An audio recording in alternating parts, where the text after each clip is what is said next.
လုံးပဲမင်္ဂလာပါဒါတော့တင်တို့ရဲ့ချစ်သူ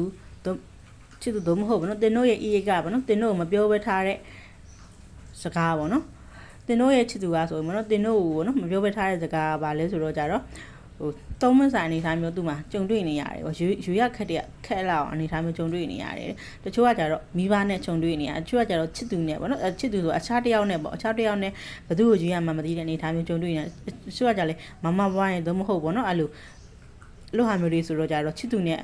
မိဘနဲ့ပဲဟာယူရမှမသိတဲ့အနေထားမျိုးသူတို့မှကြုံတွေ့နေရတယ်တဲ့ပြက်သွားတဲ့ E8 တွေကကြတော့ဘာလဲဆိုတော့ကြတော့တင်တို့ကိုပေါ့နော်ထားခဲ့ရတာတဲ့ထားခဲ့ရတာသူတို့အတွက်မလွယ်ကူပါဘူးတဲ့သူ့မှာဒီလိုသုံးမဆိုင်အနေတိုင်းမျိုးကြုံခဲ့တဲ့အတွက်ပေါ့နော်တင်တို့ကိုထားခဲ့ရတာသူ့အတွက်မလွယ်ကူပါဘူးသူ